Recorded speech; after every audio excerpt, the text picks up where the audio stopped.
1974 में बे ऑफ बंगाल में एक छोटा सा आइलैंड मिला था जो कि इंडिया एंड बांग्लादेश के बॉर्डर के पास है। तो दोनों कंट्री ने ये क्लेम किया कि ये आइलैंड उन्हें बिलोंग करता है और इसे कब्जा करने के लिए एक बड़ी लड़ाई की स्टार्ट हुई। तो ये 30 इयर्स की लड़ाई बांग्लादेश एंड इंडिया के बीच में कैसे एंड हुआ? 30 इयर्स के बाद भी इस बात का कोई होप नहीं था कि ये डिस्प्यूट कभी खत्म होगा और अचानक ये आइलैंड गायब हो गया। तो क्या हुआ इस आइलैंड को? कहाँ गया ये आइलैंड? हम आज बात करने वाले हैं एक आइलैंड के बारे में जिसका नाम न्यू मोर्स आइलैंड था और इसका आंसर ढूंढने के लिए हमें नवंबर 1970 में जाना होगा। इसी साल वेस्ट बंगाल के शोर पे एक भयानक साइक्लोन हिट हुआ जो भोला साइक्लोन के नाम से जाना गया और इसी फ्लड के रीजन की वजह से क्रॉप्स एंड विलेजेस बर्बाद हो गए including the death of 5 lakh people and ये अब तक का सबसे डेडलीस्ट नेचुरल डिजास्टर माना जाता है। सिर्फ death and devastation he cause नहीं हुआ था।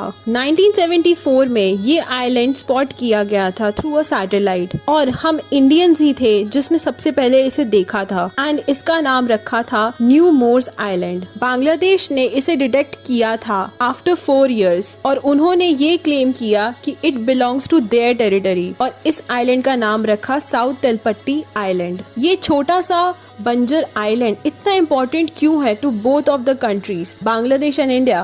बट इसके पीछे का रीजन है जब इंडिया इंडिपेंडेंट हुआ था तब उसकी बॉर्डर लाइन रखी गई और जो बना ईस्ट एंड वेस्ट पाकिस्तान। इस लाइन को रेड क्लिफ लाइन कहा जाता है जो कि ड्रॉ करा गया था बाय साइरल जॉन रेडक्लिफ। इस लाइन के according east and west Pakistan के मरीन लाइन को कैलकुलेट करा जाता है something like mid channel flow और thalweg principle. What exactly it means ये सुनने में जितना मुश्किल लगता है उतना नहीं है। होता है कि जब 2 कंट्रीज सेपरेटेड बाय रिवर्स तो उनके बीच के बॉर्डर्स को उस रिवर के सबसे डीपेस्ट पॉइंट पर बनाया जाता है और उस डिवाइडेड लाइन को थालवेट कहते हैं। ये रिवर सेपरेट करती है बांग्लादेश एंड इंडिया को जो कि फॉर्म करता है नेचुरल बॉर्डर्स ऑफ सुंदरबंस। अब जब ये आइलैंड फॉर्म्ड हुआ था बोथ द कंट्रीज को इस पे कंट्रोल करना इम्पोर्टेंट था। इससे एरिया इंक्रीज होगा with in their borders. But बात सिर्फ यहाँ तक नहीं थी, ये एनरिच था विद नेचुरल गैस ऑयल और दोनों कंट्रीज को इससे बेनिफिट होगा।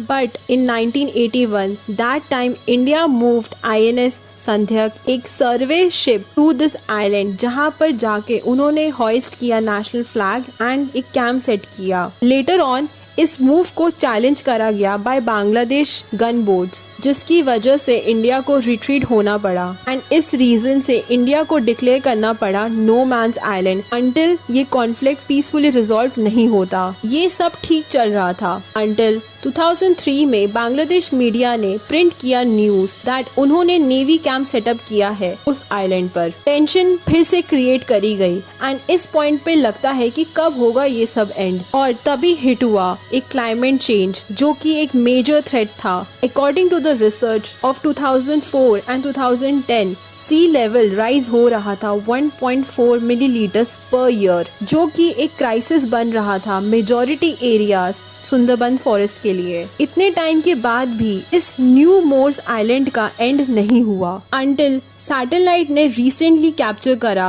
और देखा कि ये आइलैंड जो कि बहुत पहले डिटेक्ट हुआ था अब वो एग्जिस्ट नहीं करता। ऑब्जर्वेशन ये बताती है कि शायद वो पूरा आइलैंड सबमर्ज्ड हो गया to bay of Bengal. Obviously इतने टाइम से ये आइलैंड को क्लेम नहीं किया था और उसकी क्या कंडीशन होगी, क्यों मैटर करती है ये बात? वहाँ पे लिविंग थिंग्स अगर होते तो क्या सीरियसली में उसमें मैटर करा जाता जो कि एक इम्पोर्टेंट डिस्कवरी भी बनती। बात सिर्फ आइलैंड की नहीं है, in fact Sundarban is the only place जहाँ पर रॉयल बंगाल टाइगर्स मिलते हैं। रिसर्चर्स का ये कहना है कि अगर सी लेवल ऐसे ही राइज होता रहा तो tiger will extend. Story of New Moore's island जो कि स्टार्ट हुआ था आपसी लड़ाई से क्योंकि कुदरत नहीं देखती है हमारे बॉर्डर्स को, जब वो डिस्ट्रॉय करती है तो कुछ भी एग्जिस्ट नहीं करता। अगर आपको मेरा ये कंटेंट अच्छा लगा तो प्लीज लाइक करिए, कमेंट करके मुझे बताइए कि आपको ये मेरा कंटेंट कैसा लगा।